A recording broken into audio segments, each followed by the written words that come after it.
Assalamualaikum warahmatullahi wabarakatuh. Nah, sekarang adik-adik mungkin bertanya, kira-kira ilmu kita tentang himpunan itu bisa bermanfaat apa sih untuk kehidupan misalnya, untuk hal yang benar-benar terjadi di sekeliling kita. Ya kemarin kita sudah membahas tentang orang yang suka misalnya olahraga yang berkaitan dengan bola saja dan olahraga yang berkaitan dengan lari saja. Maka kalau kita misalnya punya data tentang misalnya teman-teman di sekolah kita, ya kan, kita data ada orang yang suka olahraga yang hanya bola saja, ini bola, ini berkaitan dengan lari saja. Maka kalau kita misalnya data, kemudian kita dapat data ada 20 orang yang suka keduanya, misalnya gitu kan. Kemudian ada orang yang suka hanya bola saja, misalnya ada 10. Kemudian ada yang suka lari saja misalnya 5. Maka kalau kita punya data ini, adik-adik, kita bisa tahu berapa banyak orang yang misalnya tidak ada yang tidak suka keduanya misalnya. Karena ini misalnya kita bisa buat himpunan semesta. Maka kalau kita sudah punya data ini, tentu yang tidak ada di data ini, padahal jumlahnya misalnya ini kan jumlahnya 35. Kalau jumlah orang di sekolah kita 50, maka yang tidak terdata adalah, atau yang tidak suka keduanya adalah 15, seperti itu. Jadi contoh lainnya adalah dengan himpunan kita bisa mengetahui misalnya di kelas kita ada yang harus ikut ujian susulan matematik. Ini matematik, yang ini harus ikut ujian susulan fisika, ya kan?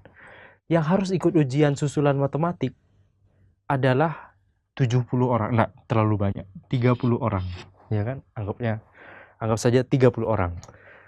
Namun Kak Andi yakin pasti di kelas adik-adik tak mungkin sebanyak ini ya. Kemudian ada ikut ujian fisika misalnya 20 orang. Namun ternyata di kelas kita hanya ada 40 orang misalnya. Berarti kan lebih, ini kalau dijumlahkan lebih 50, lebih 10 kan. Di kelas kita yang ada hanya 40 orang. Maka kita bisa simpulkan adalah 10 orang itu harus double.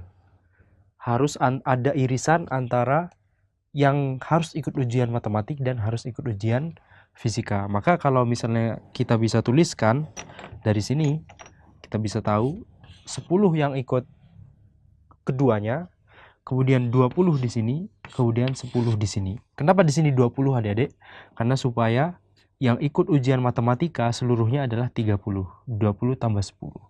Sedangkan yang ikut ujian fisika seluruhnya adalah 20, 10 dan 10. Dan kita tulis 10 di sini karena jumlah seluruh siswa kita di kelas kita adalah 40 orang. Sedangkan kalau di sini 50, maka 10 harus ada di tengah. Ikut keduanya. Nah, dengan kita mengetahui bahwa himpunan itu bisa diiris seperti ini, ada yang namanya himpunan M irisan F, maka kita bisa mengetahui keadaan sebenarnya. Kalau misalnya kita tahu dari bapak guru kita ada 30 yang harus ikut ujian matematika, ada 20 yang harus ikut ujian fisika. Loh, siswa di kelas kita ada 40. Nah, maka dengan ilmu himpunan kita akan mengetahui bahwa ada irisan seperti ini.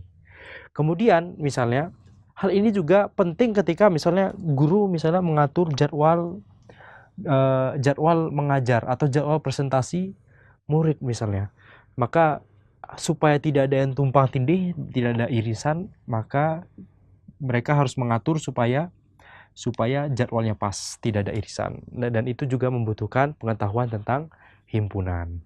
Dan insya Allah penjelasan tentang himpunan itu nanti kalau kita kembangkan lagi ada di kedepannya, nanti kalau kita belajar matematika lebih jauh, itu nanti banyak efeknya.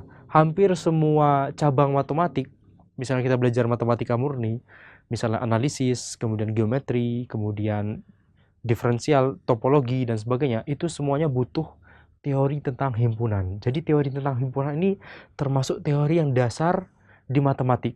Dari kemarin kita sudah belajar bilangan, dan ternyata bilangan adalah himpunan. Himpunan bilangan bulat, himpunan bilangan cacah, dan sebagainya.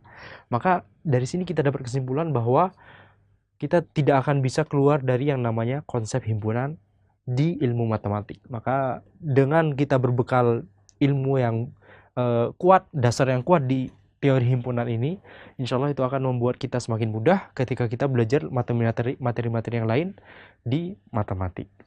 Nanti kalau kita belajar hitung-hitung lebih rumit di SMA, kita juga butuh konsep himpunan yang kuat. Insya Allah kita akan membahas lebih banyak tentang himpunan dan materi-materi selanjutnya di video mendatang insya Allah. Wassalamualaikum warahmatullahi wabarakatuh.